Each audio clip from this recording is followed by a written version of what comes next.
No radio. All right, welcome back. I'm gonna do a Sean. What year is this? 11. 2011 Volkswagen Jetta timing belt. We're also gonna do the flywheel, but it's not in stock, so that'll be a different video. Well, we're gonna do a video on this on the timing belt. How many miles? 211,000. Don't know if it's ever been done per the owner.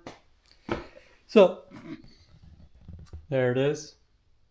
And we all know, because he's here, I got to keep my bleep game strong. Real strong. Try to catch all of them. Doesn't always work. So he's a candy guy.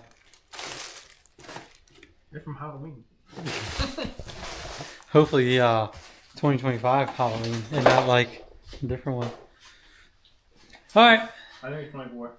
So 2024. That's a bit much. And then this came today. Yeah.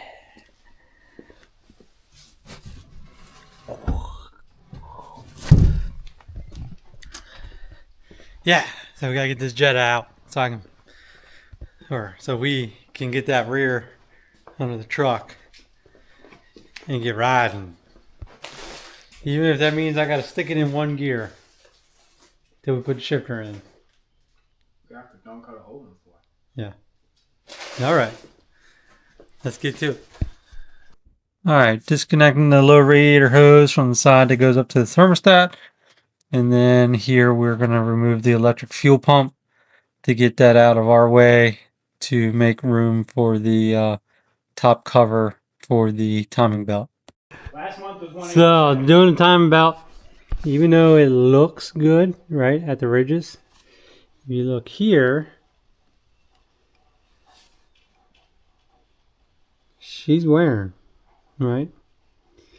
So just because you pull the cover off and you look down there and you don't see any cracks and you're like, oh, she's good. Make sure you look for evidence of belt wear, because you never know when it just decides, I'm going to break. Oh, no. Yeah. Yeah. So. Here we go, Mark. $51.49. For what? Electric bill. Now the whole world's going to know what your electric bill was, Sean. No. Well, not the whole world, just whoever watches this. So yeah, we just took the pump out, the lift pump out, did the lines. Sean's fighting me. I'm more about, if a bolt or two gets something completely out of my way, it makes it easier. I'd rather do that than just to fight around something. For instance, overflow and this guy. This is one bolt. Looks like it has a slip joint right there, so that would come out of the way. This, I think, is just 2 bolts, and then this is out of the way. And then you have all this room. We don't need to get over there. But Sean says, I got small hands. I'll fight around it. So I was like, okay, Sean. Oh, you should get the... You can fight around it. If we don't take the motor mount off to get the tensioner out, it's like this much. Yeah, see? Let's not do one thing. You don't have to thing. jack up the motor. You don't have to torque motor mount. What does it matter? You just go boop boop, and it's. Does your kid come with motor mount bolts? I bought it in case. You Okay. See, we have what's needed. I the one that didn't, but I took the easy one. All right, back to it. Once we get into a little bit more technical stuff, I'll switch back from time lapse. All right.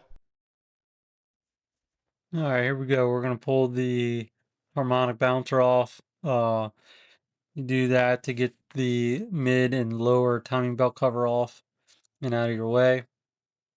After that, we are turning the motor over to get it to top dead center of the number 1 cylinder.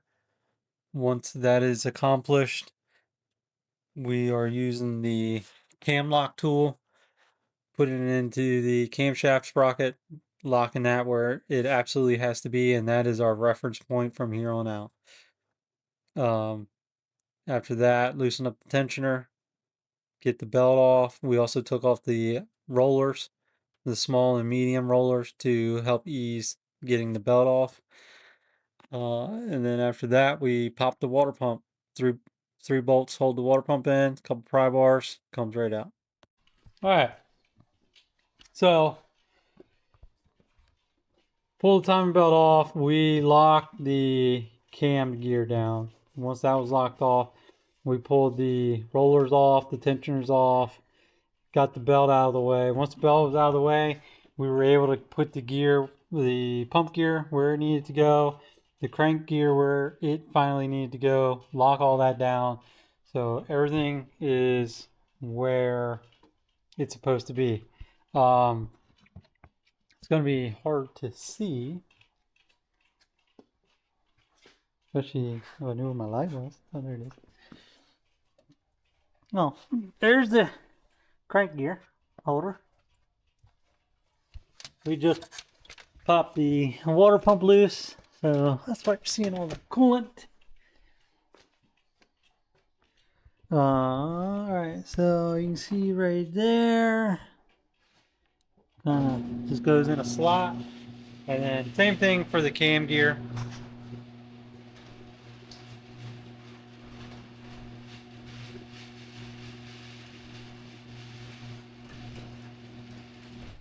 That's how you know Sean's getting cold.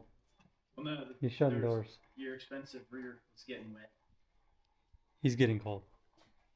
He's even got his hood up now. Because it's chilly. You can see he's getting cold. All right, so you just line up the grooves. You do line up the grooves there, and then inside the front plate, there's a hole. This just slides right into it, keeps it all locked in place. Same thing here. You're actually going through the pulley, through the cam, and then into the front cover. That locks that in. And then you already saw the crank. You get 2 bolts that go into the crank pulley, and then that pin that you see up top slides into the front case. That's it. Water pump had 3 bolts, pry bar up top, pry bar down bottom. Work it. It fell out. Bunch of coolant. Once again, to prove my point, motor mount staying in makes everything that much harder. But it's doable. It's so far it's doable. We ain't done yet. I have a feeling when we get to the timing belt tensioner, if it wasn't doable. which a lot of things on the internet I don't trust. The experienced mechanic. Okay. I think when we get to the timing belt tensioner and trying to get that set and torqued, we're going to run into another issue. And then just putting the water pump back on, that 1 bolt that's behind the motor mount, is going to be an issue. So, doable, yes. If you take out 2, 4, 6 bolts, 6 bolts for the motor mount, 1 here, 1 on the back side, these two here, you take those out, this is out of the way. Now you had the availability to lift this engine up and down if need be, and then this is not in your way for this water pump bolt, and it's also not in your way for this tensioner bolt stud. So now when we go back in, we have to put the stud in the pulley, thread the stud in while lining up the pulley groove notch to make all that work in that little room. So, all right, so everything's disassembled. We're gonna clean it up, start putting everything back together. The ALHs we always took, I think it was the pump gear. We would take that off to help ease putting the belt back on. This one, I don't know what we're doing. I don't know. I can watch a video. Watch a video. We need torque specs. Probably was on my sleeve and I wiped it. Yeah, fucking gross. Yep. So we're in the cleaning stage, then reinstall stage, and then fired up stage. All right. Doesn't say anything. All right. So going back into reinstall phase, give you some torque specs for these. So your small upper roller is 25 Newton meters. So we could find. I would have preferred foot pounds or inch pounds, but all the way down there. we're working with Newton meters for this Volkswagen. All right. So 25 Newton meters. Your big roller is 50 Newton meters plus 90. Make sure you get the 90 in there. The last one down there, your bottom roller. So I would almost say that's your medium size timing belt roller. But down there beneath the where the tensioner would be is 20 Newton meters. So 20, 25, and then 50 plus 90. All right. So we're going to work on getting the tensioner in now in there. Sean's going to do it because there's a motor mount in our way still. Because you don't need to remove. we got to do it the hard way. Because he saw on YouTube somewhere it can be done. No, and on ID parts, and on FCP Euro, and on Cascade German. If they said They're German. If they said you don't need to do it, then why did they sell you motor mount bolts? Well, we would have been done. Oh, guess that's a beep word. I gotta make sure I put in. No, you obviously. Nope. God damn it, Sean. All right, so this might be fun. Go ahead, Sean. You can also say. Go ahead, Sean. Put it in there. But you can't. Choke on it. Hey, we put this in, and I'm pretty sure we took that off last time. Big tool to set that tension, I don't know. but Or watch. put you back on the time lapse. So we got to put the belt on. Hopefully it goes on easier than it came off because it was kind of a pain to come off. And normally on the ALHs, like I said, we normally pull a pulley off. The sprocket. Yeah, But also, the cam's locked from over there. that's This true. one is not. Yeah. So if you pull that off, the cam could spin. Sure could. All right, well, here we go. I'll put the time belt on. All right, putting the time belt in.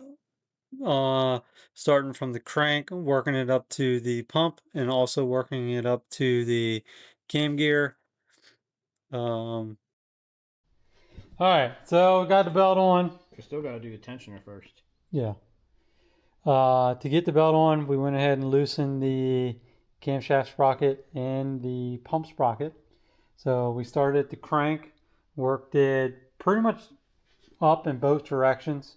Got it past the water pump, past the big idler, around the injection pump, under the small idler.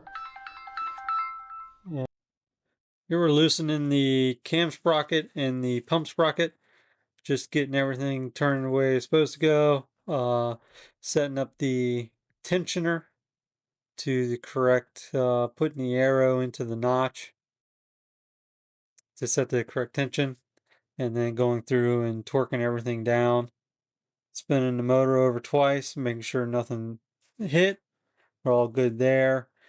Now we're going to go ahead and put on the top cover and button it up the top end.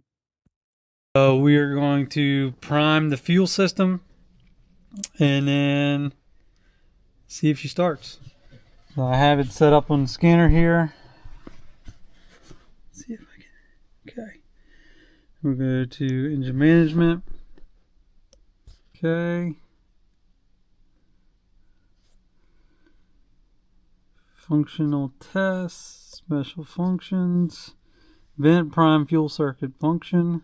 Okay. Just says it's going to run for 30 seconds max, and if you need to shut it off, you can just by pushing a button. Fuel pump's running. No leaks? No. No leaks. All right. So we're doing pretty good.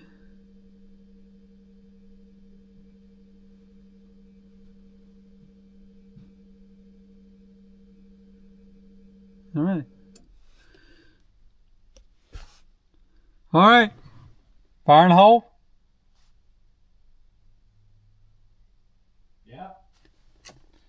I'm going to cycle the key, get the glow plug to fire back up. There she is. Purrs like a kitten. We actually already did this and I forgot to film. So the only thing I didn't do last time was cycle the key to get the glow plugs to fire back up. So it had a little slight hesitation. It's a little cold today. So to be expected, but fired up a lot easier than breaking the fuel filter loose on a ALH TDI, because we can use the electric pump to prime the fuel system. So she's good. Went pretty smooth. Once again, I think if you do one of these, just get the motor mount bolts, pull the motor mount out of the way, stick the jack under the oil pan. It's not going to hurt it.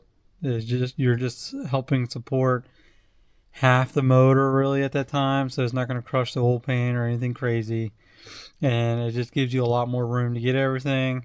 You don't have to fight it. People are bitches. Yeah. So that's just me. I'd rather take a couple bolts out to make things easier than leave a couple bolts in and fight around it. So next one we do, if we do one, we pull on the motor mount, Sean. We can order one that you don't have to because I already got the bolts. Alrighty, well, that's it. We're gonna pull her out. We gotta get up to operating temperature though. Oh, yeah, we do gotta burp the cooling system still. But that's still pulling it out. Yeah. Alright. Close this one out. Anything crazy? I don't think so. Alright. Y'all have a good one.